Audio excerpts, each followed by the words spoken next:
So for today's video, we're going to be taking a look at what if North America and South America went to war. So, as you may know, this is the New World, the Americas, and contrary to popular belief, North America actually has more countries than South America. South America comes in at 12, and North America comes in at about 27. But for today's video, we aren't going to be including all these tiny states because that would be hard. We'll just be having Canada, USA, Mexico, these stuff down here, Cuba, we'll have Jamaica, Haiti, and the Dominican Republic. Puerto Rico will also be used, of course. And then for South America, we'll have everybody, of course, except for French Guiana, which is this one right here. So it's going to be a pretty simple video. We're going to start off with the red team, which is of course going to include the United States, Canada, Mexico, we got Guatemala, Cuba, Jamaica, Dominican Republic, Haiti, Nicaragua, El Salvador, Belize, Panama, Costa Rica, and Nicaragua. So that is the red team. And then we're going to take it down to the blue team, which has got the fifth biggest country, Brazil. We also have Argentina, World Cup champions. Mountainous Chile. I don't know why I said Peru. I was looking at Peru when I said that's Chile. This is Peru, Llama Land, Bolivia, Paraguay, Uruguay, Venezuela. I don't know why I said that. I was looking at Venezuela. This is Colombia, Venezuela, Ecuador. We got Guyana and Suriname. I don't know why, but I gave the blue team a much more interesting intro. I gave them facts. Didn't give that for the red team. They got Canada, second biggest country on earth, and the USA, third biggest country. I mean, it depends on who you ask. Some people say it's China, some say it's the USA. It's an iffy topic. So this, of course, is the teams. So taking a look at it, I actually kind of feel like this is pretty even because North America has powerhouses such as, of course, the USA, the most powerful country in the world. They also have Canada and Mexico, who are fairly powerful. And then down here we have Brazil, Argentina, Peru, Colombia, which are powerhouses in itself. So it'll be for sure an interesting episode today to see how it all goes down. I do feel like Red Team has naval superiority with the fact that they have these islands, and I think they have a good contact point with South America here. So without further ado, it's time to begin this war. So, of course, there's this big front down here. That's where a lot of fighting is going to take place. But knowing that, Red Team is going to want to start a front somewhere else. So, of course, from these islands, they're going to start a small front over here in the north of Colombia and slowly make their way down. Of course, they're also going to try to make their front over here in Panama into Colombia, but Blue Team beats them there and they're able to successfully pull in. Red Team, not looking to get behind, starts another naval landing in Venezuela and successfully forms a beachhead and starts to even it out. So the main tactic will be beachheads, and of course, we're not in like the space that everybody's military is ready. They're still gathering. So the war that's happening over here, it's Venezuela and Colombia on their own. The Brazilians and Argentinians and Peruvians, they aren't ready yet. They aren't ready for battle yet. So it's going to be Red Team can push in a little bit. I'll say they're mobilized a bit faster and they're more organized since these countries are more tightly. They work together. I mean, like USA, Mexico, Canada, they have good relations. So that's going to be a huge advantage. And we're going to see that down here. So the main idea of what they're trying to do is to connect these two fronts. So that's essentially what they're going to go ahead and do, and which they successfully are able to. They push down into Colombia before meeting a Colombian front line, and also reinforce their Venezuelan side before meeting a Venezuelan front line. In Panama, Blue Team is actually doing pretty good and are pushing up quite a bit before meeting a Panamanian. I don't know what you call people from Panama. There's always those countries that you don't know what, like, people are called like Morocco. It was called Moroccans or like Uzbekistan. Is that like Uzbekistanians? It's always confusing. And like, okay, final one, Bosnia. Bosnian. I guess it'd be that. Would it be a Bosnian and Herzegovinian? I don't know. It's interesting. All right, back to the war, of course. The red team once again is going to establish another front, this time in Guyana, which they're of course successful again, and are instead of focusing on Guyana, are going to focus on Venezuela. Their tactic is to wipe out the more powerful countries, and so far it's going decently well. But not for long because Blue Team has geared up. They're here and they're ready to rumble as they start to push back Blue Team quite a bit here in the Guyana front. Venezuela and Colombia are the main parts of the attacks. That's where the majority of Blue Team troops are going to be, and where they're able to successfully push them back and are able to almost push them all the way back out of the country. They're also reinforcing their front line in Panama and are pushing them quite well. By now, the Americans and the Canadians and Mexicans are also geared up and ready for war, and so they're sending in their forces, and they're going in pretty well and pushing very deeply into northern Colombia and are connecting with the Venezuelan front line. As they descend, they're also gonna return into Colombia from the Panama front as they push back the Colombians almost back to the border and are continuing to even out in Venezuela as well as Colombia and also back into Guyana as they move down to establish a new contact point with Brazil. As it'd be kind of risky to just go this deep to attack Brazil, so they're starting north, going down.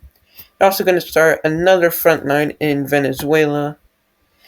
So, as you can tell, Red Team is on the offensive mostly, and Blue Team is more defending. I feel like if this situation were to happen for some reason in real life, I feel like it could be this because these countries up here are more aggressive, I would say, than the ones down here.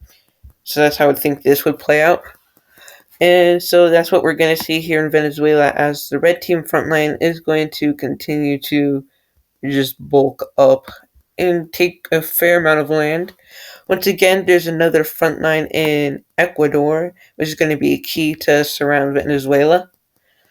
Up here in Panama, they're completely out, and there is a new front line in Venezuela as Red Team is pushing in fairly well and are connecting the front lines.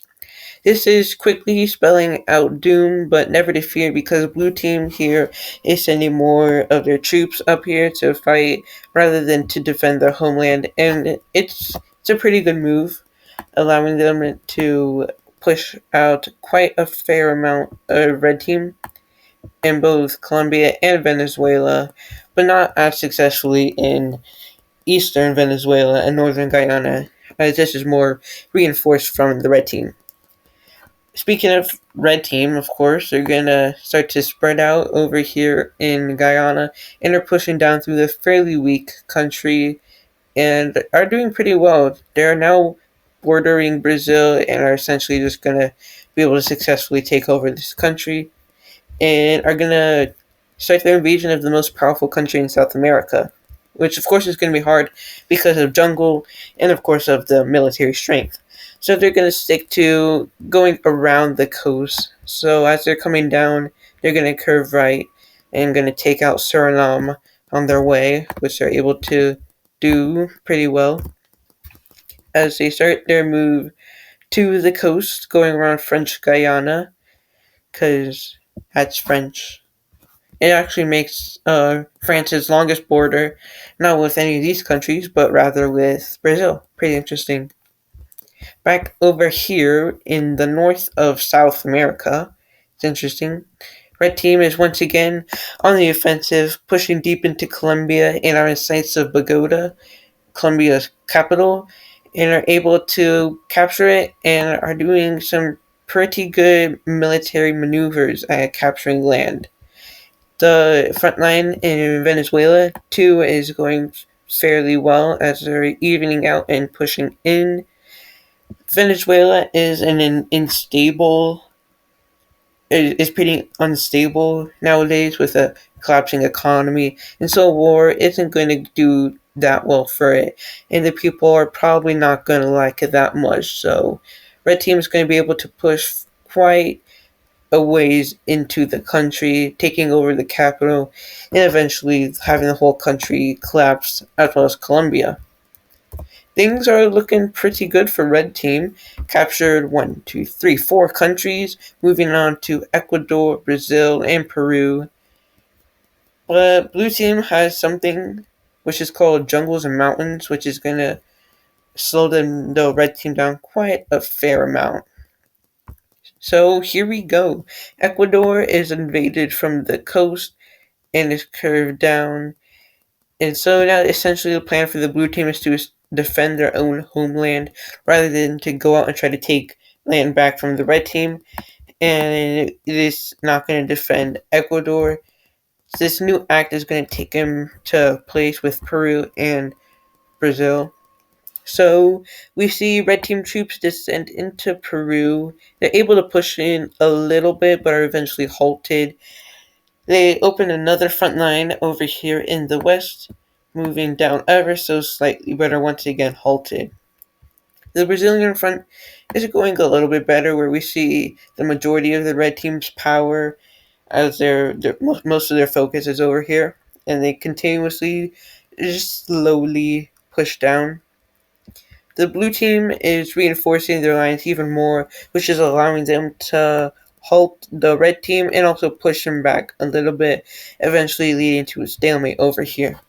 To hopefully break the stalemate, red team pierces Brazil from the west side out of Colombia and also create like a spherical shape in Peru. They have 3 fronts now in Peru, which is going to be pretty crippling, allowing each front here to extend a ways down, eventually leading to 2 of them connecting and arching over to connect with the western one. Peru is collapsing slowly, but Lima is like right there, I want to say.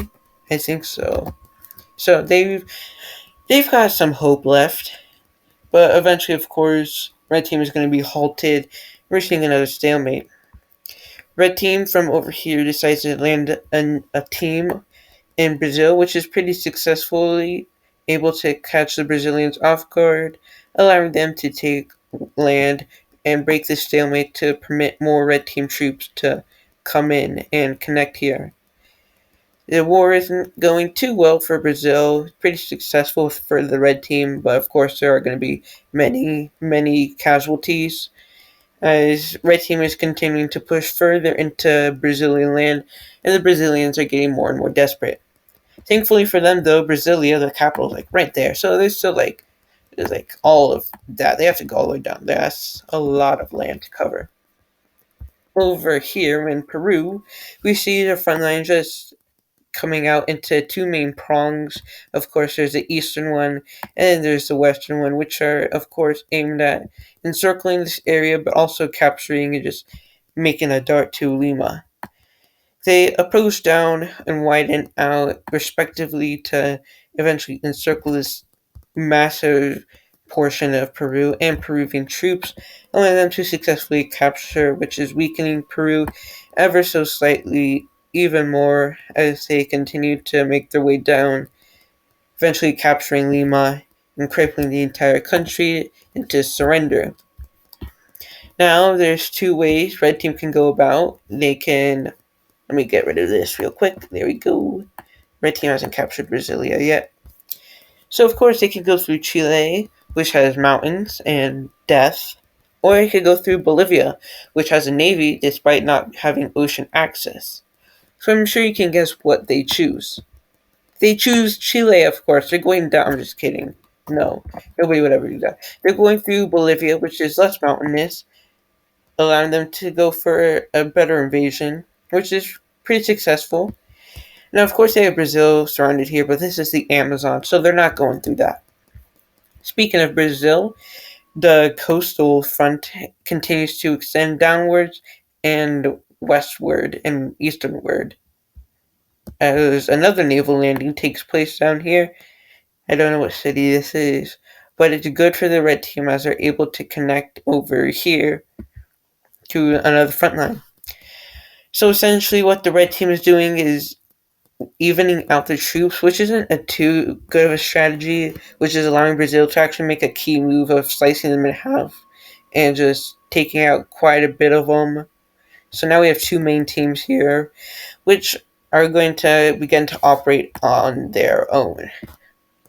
And they're going to be able to take out a huge chunk of land, which is once again going to be able to weaken Brazil and connect back with their brethren over here in the west.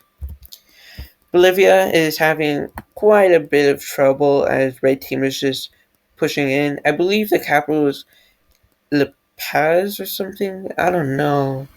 I think it's something like that. I'm not sure. But whatever it is, it's not going well. And we're just going to skip over Chile, except for a small team is going to go in and take over Santiago. Just a little like chicken pox is just going to pop up through here, taking the key ports and cities. So eventually, Bolivia is being crippled even more. Red Team is just true might, especially with the USA. Like, what can you do against that? And now we have a front into Paraguay as well as Brazil. So they're going to pop out from Bolivia into Brazil and as well into Paraguay, which is going to go pretty successful because it's Paraguay. They aren't going to be able to do that much. And now we see South America's second most powerful country getting invaded by the Red Team. Slowly, Red Team troops are going to come in from the north from Bolivia, as well as from Paraguay into the north of Argentina, cutting off their access from Brazil, which is limiting supplies I can get through, which is going to further destroy the Brazilian army, allowing Red Team to take a bunch of land. Ever so slightly, Brazil is falling more and more apart as more effort is put into this eastern front, which is going to take out Brasilia in one fell swoop, essentially ending Brazil. Not entirely, just quite a bit. It's going to be slowed down, I would say. Another front in Brazil is being opened up from this Argentinian land that was captured, going down to the south to start work on Paraguay, to hopefully then capture Buenos Aires, which is right there. And of course, this is going to go pretty well for the red team. They're entering Uruguay, coming down. They aren't really focusing on getting this. They're just going for, oh, yep, there, Buenos Aires. And with that, they've captured Buenos Aires. So, blue team is seeing the writing on the wall, and they understand that it's over, which means that it is peace treaty time. Alright, so first things first, we have some unifications. Here we have Paraguay and Bolivia being combined, Ecuador and Peru over here being combined, and Brazil and Uruguay being combined. So it's going to be pretty simple how things are going to go. The USA is going to set up a new government in Brazil, which will probably get a new name. But as for land they're going to be keeping this Guyana-Suriname mix I forgot to mention. Panama is going to get a little bit of land right here. Canada is going to get the rest of Venezuela. Mexico is going to get Peru. And then Argentina, Chile, and Bolivia, Paraguay combination is going to be a new government. So that's it for today's video. I don't know how long the recording is, but that's going to be it. I have a pretty good idea for what I want to do for next week's video. I think I want to look at like some kind of like country balls subreddit or something like that. I think that'd be very fun. I do hope, of course, you enjoy. I appreciate you for taking time out of your day to watch my videos. It truly does mean a lot to me. And it's gonna be a good day today. Whatever day you're watching, it's gonna be a good day. It's only gonna be a bad day if you let it be. Without further ado, bye.